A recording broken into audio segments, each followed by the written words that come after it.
Big news out Thursday on the investigation of the origin of COVID. The HELP Committee, was a Health, Education, Labor, Pensions Committee, put out an interim minority report that lays out much of what they've found so far in their investigation into what sparked the pandemic. If you can put up this element here, this is Dr. Richard Ebright, a microbiologist who has been skeptical of the zoonotic origin claim. He posts this quote from the report, quote, based on the analysis of the publicly available information, it appears reasonable to conclude that the COVID-19 pandemic was, more likely than not, the result of a research-related incident. Okay, so we're joined now by Justin Goodman, who's Senior Vice President over at the White Coat Waste Project. And so, Justin, this was a fairly sober report. It did not kind of jump to any firm conclusions one way or another. What it does is it lays out the evidence behind the natural origin, then it lays out the evidence against the natural origin, lays out the evidence for the lab hypothesis, which they call a research-related incident, the evidence against that. It relies on on what has been made public so far. They also say that this is part of an ongoing bipartisan investigation, the results of which will be out at some point in the future, but they want to get this interim report out. So as somebody who's been tracking this for a long time, what did you make of this report?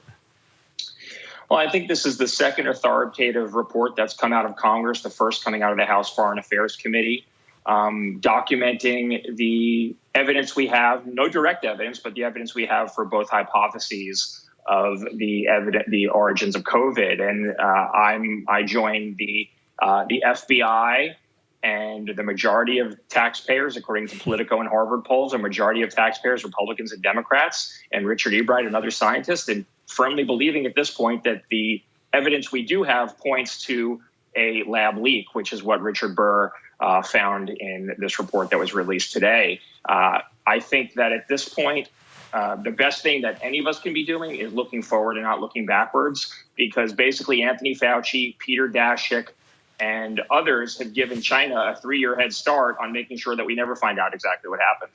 That's exactly right. And the reason that we know so much shady stuff was going on actually is because a lot of the work that your group, the White Coat Waste Project, and you yourself, Justin, has been doing over the course of the last several years to hold members of our government accountable for the research that they have been doing in terms of gain of function. And on that note, there was a story we covered here last week and that you've been following really closely out of Boston University, the research that there was something, again, we're getting into the sort of semantics about what is gain of function, but that there was, what was it, a strain of Omicron that was basically being grafted onto the Washington State virus, right? And Justin, there was some evidence that, again, there was a government grant involved, and again, the government didn't know that this is what was happening with the grant. What did you make of that reporting? So first of all, there wasn't one government grant involved. I think there were 5 government grants involved, several coming from Anthony Fauci's division at the NIH and some core grants coming out of other divisions of the NIH. I mean, I think it just highlights what a joke the current oversight of gain of function is. I mean, it's basically an honor system, and you simply cannot trust dishonest mad scientists who are souping up coronaviruses and other dangerous viruses in labs to chase tax money. We can't trust them to abide by the honor system, and they've proven time again that they can't. Boston University is a great example. They took the Omicron strain, which had a 0% lethality in mice. They combined it with the Washington, or the original strain that came out of Wuhan, which had 100% lethality. And they created a new strain of the virus that had 80% lethality in mice. So they took a 0% Omicron strain, souped it up to be 80%. That is the definition of gain of function. Yet the NIH says they have no idea what was going on there. And BU insists that they didn't need any oversight, and it's not gain of function. What's interesting about all of this is, while this is unfolding quietly, the Biden administration a couple of weeks ago released its biodefense strategy for the next few years, and repeatedly in this report indicate that a lab accident or an intentional release of a bioweapon from a lab like this could cause another pandemic. So while the administration has been loath to, really invest in the lab leak theory, and Democrats have been, kind of gun shy about embracing it, certainly the administration thinks there's enough evidence that this pandemic was potentially caused by a lab leak, and there might be another one, then maybe we should be revisiting how we oversee this research and whether it should be funded at all. Yeah, Justin, what did you make of that Biden report? Because a lot of people who, as you know, are very concerned about lab safety, have become more concerned about lab safety in the wake of the pandemic, were really heartened by that report. Like, found it to be surprisingly strong. There are people pushing to make it significantly stronger, but it wasn't a total whitewash. Where do you think that came from, and how does that clash with continuing to give these grants, continuing to, if you saw this one, there's a monkeypox gain of function project being done straight out of the NIH now. Straight out of Anthony Fauci's lab at the NIH.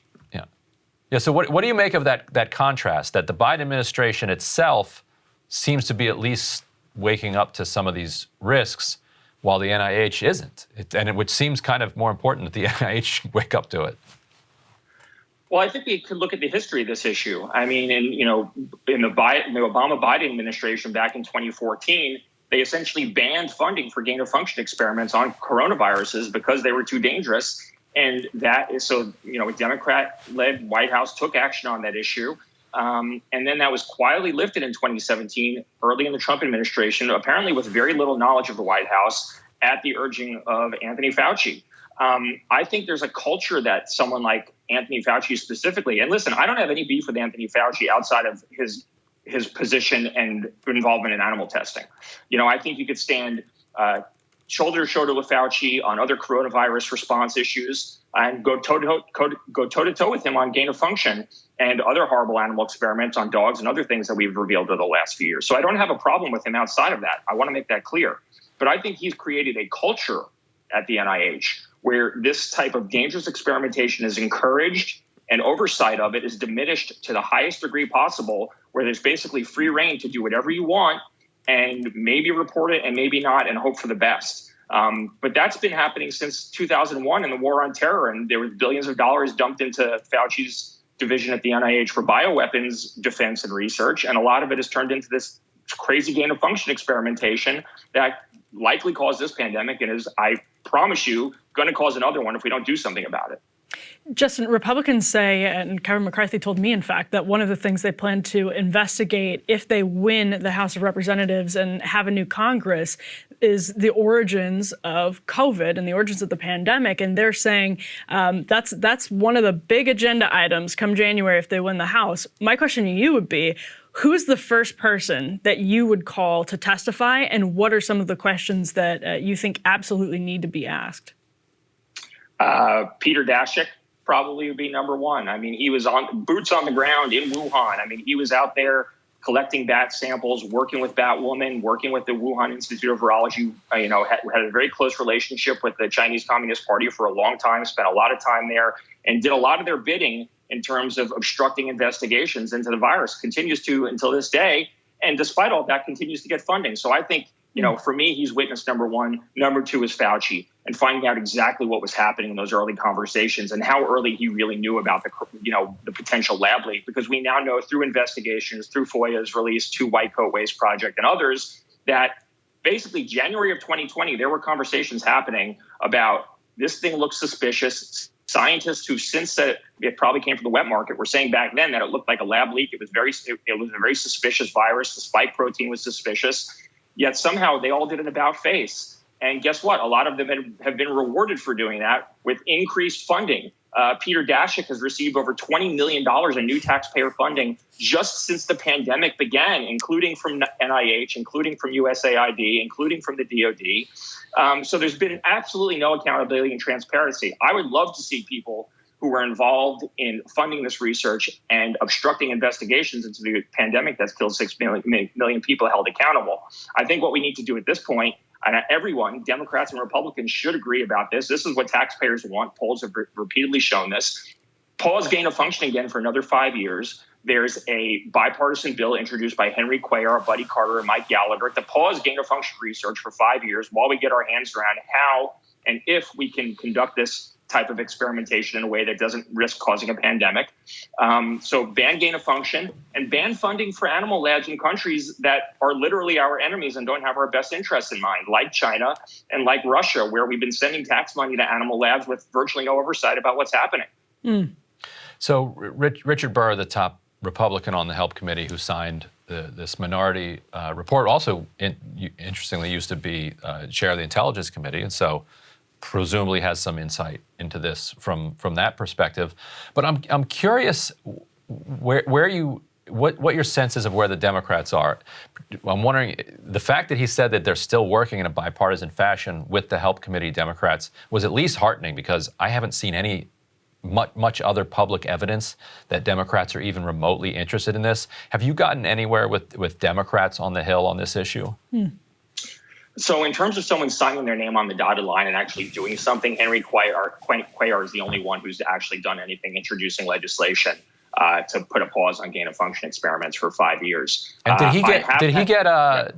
he get Protect Our Future money in his campaign? Protect Our Future is the Bankman-Fried super PAC, which actually is concerned like that. Their big thing is pandemic prevention. So I wonder that would be my explanation. I can't imagine why Henry Cuellar woke up one day and all of a sudden was looking into gain of function research. Well, his voters probably are interested. Yeah. Well, I mean, yeah, they probably should be. I mean, yeah. I mean, so that's possible. I mean, I've had conversations with committee staff, Republicans and Democrats, including on the Energy and Commerce Committee, saying that there has been interest in majority leadership on the Energy and Commerce Committee, except from Frank Pallone, and he's been the one standing in the way of investigations on the House side. On the Senate side, according to the reports I saw, at least in the New York Times and the Wall Street Journal that broke later in the day today about the Senate report, Patty Murray did seem to indicate that there is bipartisan communication and cooperation happening, and they're still looking at finding common ground on investigating COVID origins. So I'm a little encouraged by that. It's frustrating because this is, polls show that people believe this is a lab leak. I mean, it's not some far-fetched conspiracy theory like we were being labeled 2 years ago or 2.5 years ago. I mean, the evidence is overwhelming. Circumstantial evidence is overwhelming that this came out of a lab. There's literally no evidence it came out of a wet market. Even the papers saying that it came out of a wet market are also saying that there's actually no evidence it started here. Maybe it amplified here. Yet we have a virus that's eerily similar in construction to what caused the pandemic sitting in the Wuhan lab, maybe brought there from Laos, maybe brought there from southern China by Peter Daszak and that lady. But I think, the report that was released by the Senate today is pretty comprehensive in recapping what we know as of today and led them to the conclusion that it looks most likely that it came out of a lab. So whether or not it did, the fact that the White House and both houses of Congress, Democrats and Republicans, the FBI and others believe that it's likely a pandemic that killed 6.5 million people was caused by a lab leak should cause us to do everything in our power to make sure that doesn't happen again, including and not limited to banning gain of function research. And Justin, before we let you go, let me stand up for Henry Cuellar's integrity. Please. He may be in bed with Azerbaijan, but he did not get any money from Protect Our Future that I can see. I forgot about the Azerbaijan thing. Justin, before we let you go, White Coat Waste is such an interesting project, and the way that you guys approach this issue is such an interesting project. We'll have to have you back sometime to talk specifically about animal cruelty and the way the way your group was sort of formed and has evolved.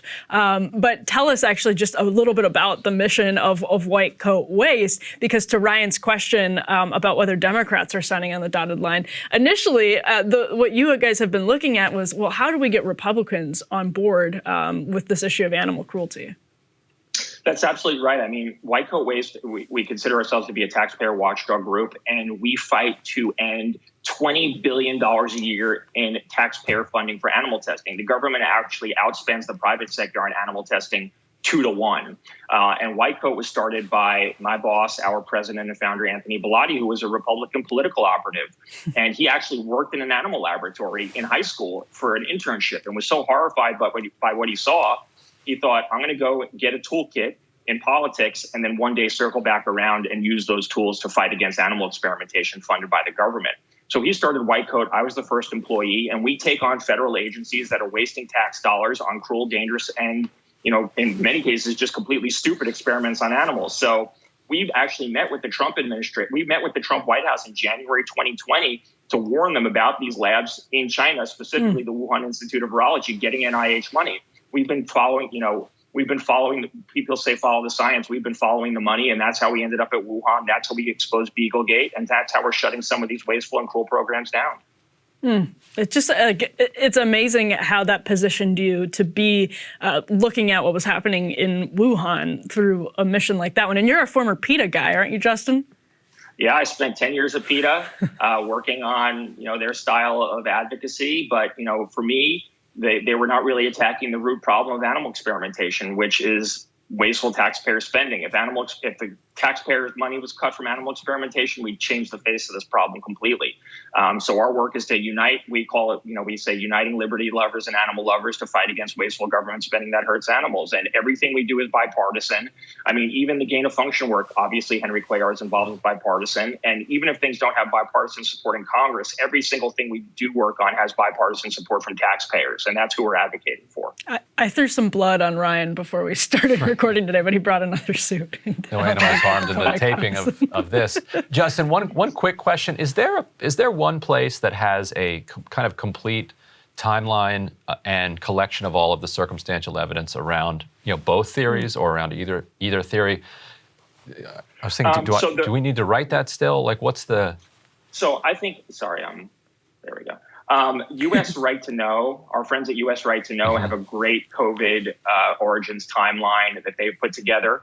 I think the Senate report that came out today is outstanding in terms of it was good. It didn't get enough, I think, into the circumstantial evidence around the Diffuse grant, the DARPA grant, like the roadmap that was built, and then potentially but it was. I think they did an incredible job of laying out all the different lab accidents at Wuhan, and in labs around the world. So agree with you. But yeah, so you think U.S. Right to Know has... U.S. Right to Know has a great one. I don't know if it will have Diffuse and some of the other stuff they haven't worked on directly. Obviously, most of the content we have up is related directly to things we've done. But if you're looking for a project on COVID origins, that'd probably be useful. All right. Well, Justin Goodman, Senior Vice President over at the White Coat Waste Project, thank you so much for your time. Thanks for having me. Absolutely. And that does it for us today on this edition of Counterpoints Friday. Yeah. I'm going to remember my glasses next time. We'll see about that. Have a great weekend, everybody. See you, everyone. Cable news is ripping us apart, dividing the country, making it impossible to function as a society, and making it impossible to know just what is true and what is false. But the good news is they are failing and they know it. That is why we're building something new, a new mainstream, a healthier one, something more trustworthy, something that we are going to need in one of the most pivotal times in American history. We are building up here for the midterms, for the upcoming presidential election, but we need your help. So if you can help us out by becoming a premium member today at breakingpoints.com, we're trying to change America for the better and the entire world. So what are you waiting for, guys? Go to breakingpoints.com and sign up and help us build a new mainstream.